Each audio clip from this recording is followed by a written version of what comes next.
then I just so I realised that their business interested and they really took to it.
Wait 5 minutes, yeah?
Gaza.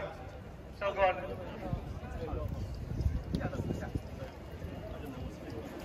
Everyone gather around, come closer.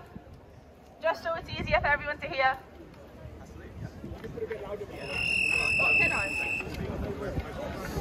Can everyone hear me? Free, free! Palestine! Free, free! Palestine! Free, free! Palestine! Free, free! Palestine! From the river to the sea! Palestine will be free! From the river to the sea! Palestine will be free! From the river to the sea! Palestine will be free! Free, free! Palestine!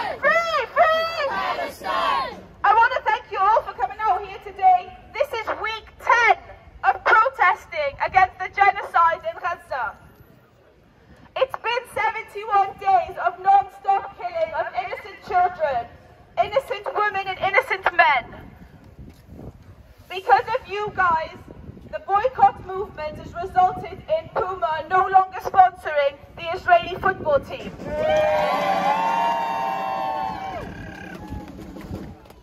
We have to keep this boycott going. We have to keep up with all these actions because clearly they're not listening to us showing up at the protests every week. This week, I think it was only yesterday, that they killed Samir Abu Da'a, one of the journalists that's been in Gaza documenting each and every part of the genocide that's been ongoing. They're now targeting journalists because they don't want us to see what's going on in Gaza. Samir was one of the very well-known journalists, followed by many, and he was specifically targeted and killed yesterday. And no one can get to him, so he spent 5 hours under the rubble until he bled to death. And I don't know if you guys also follow Wa'il al-Dahdouh. He's also a journalist, and during the first few weeks of this genocide, they targeted his family, killed his wife and all of his children. And yesterday, he was also targeted by the Israeli military. They didn't kill him, and he's alive, but he's been shot and he's severely injured. So, I mean, this says a lot, but we can see you loud and clear. We're going to show up every week, and we're not going to stop until the genocide stops, until a ceasefire is called. What do we want? Ceasefire! What do we want it? No! What do we want? Ceasefire! What do we want it? No!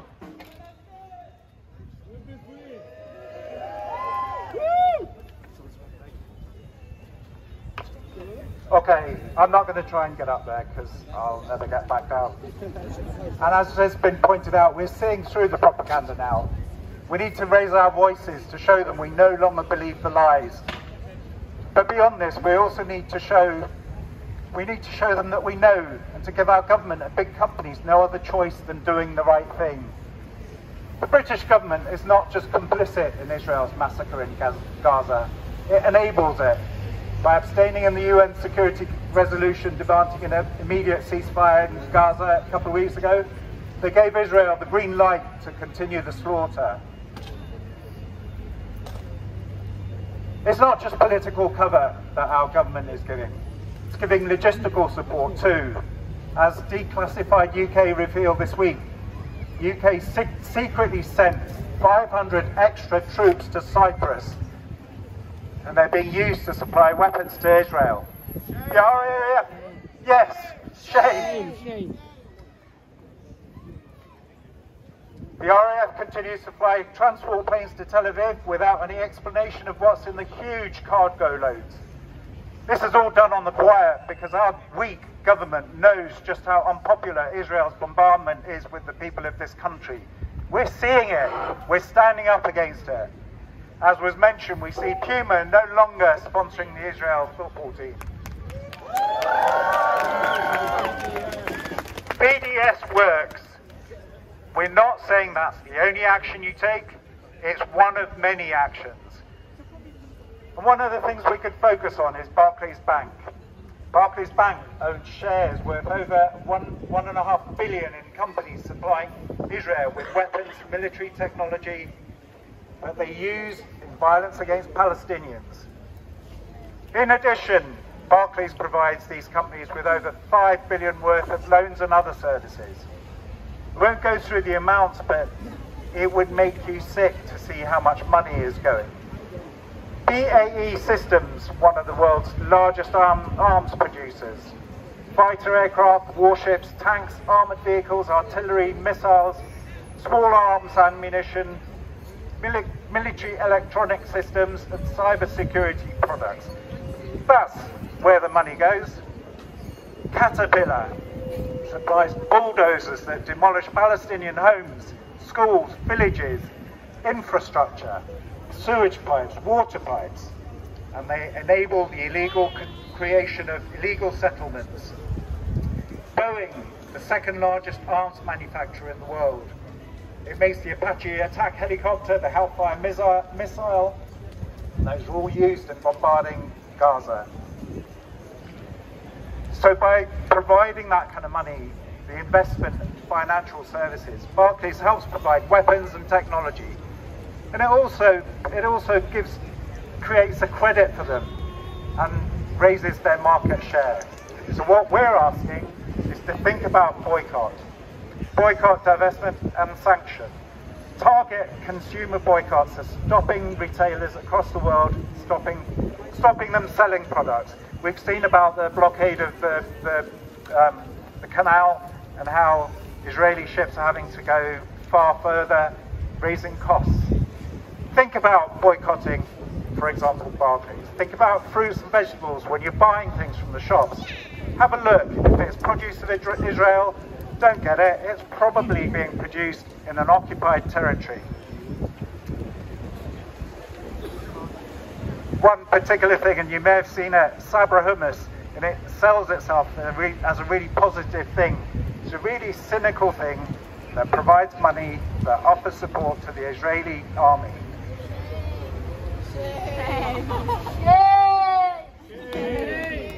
So check the produce. If it says made in Israel, don't buy it. If it doesn't say, check the barcode. If it starts at 729, that implies it's made in Israel. If you're not sure, ask the shopkeeper, ask them. And maybe if they're keeping stuff that's being made in an apartheid state, we should boycott the shop. Now moving on to apartheid, because people argue, how can you say apartheid? Well, to quote Benjamin Netanyahu, March 2019, all the areas under its control. People are squashed into a tiny geographic space, separated by walls, checkpoints, inhuman treatment. They're without rights. And that's because Israel wants to create a nation of its own. And when people say about us saying from the river to the sea, that's where you realise what they mean by the river to the sea. So though it feels really good that we're all out, I'm glad that people are out. Every time I think that, I also think we shouldn't need to be out. Our government should be doing this, and our people should be doing this, and our press should be doing this. But luckily the noise that we're making is getting through. So well done us!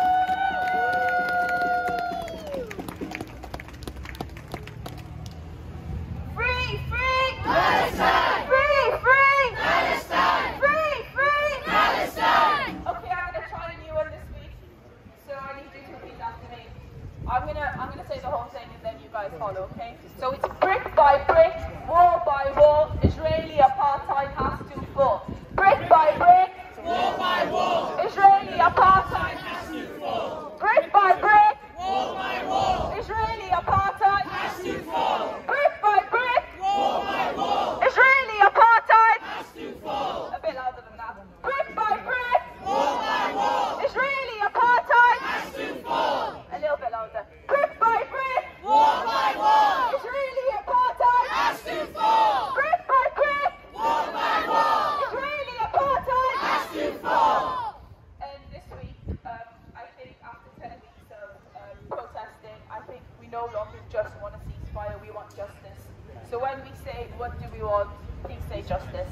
What do we want? Justice! When do we want it? Now! What do we want? Justice! When do we want it? Now! Louder than that for all the people around. What do we want? Justice! When do we want it? Now! What do we want? Justice! When do we want it? Now! Okay, one more. So when I say Viva, Viva, you say Palestina, because Palestina is what Palestine was called historically a very long time ago, going back thousands of years. And we want to bring back Palestina, and we want liberation for Palestine. So, Viva, Viva! Palestina! Viva, Viva! Palestina! Louder. Viva, Viva! Palestina! Viva, Viva! Palestina!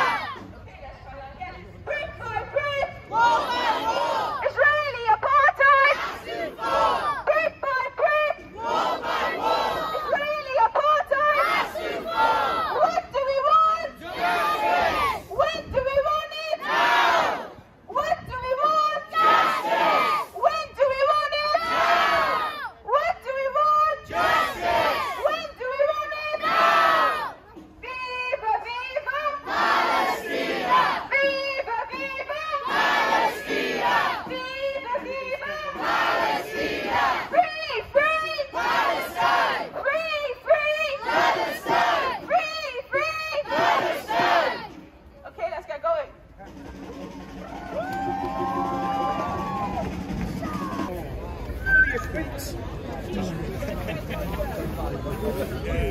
Right down there.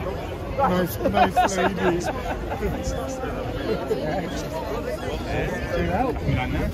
I used to live in a place. Yeah, it's a good thing.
I'd like to thank everyone for coming here today. We're just going to tell you where we're going. We're going to go down the Hayes because we want to stop off at Barclays, who invest in the arms companies who supply the Israeli military, and then we're going to end by the Central Library. So that's the route today. Thank you, everyone. Give everyone a round of applause. Just gather on the front.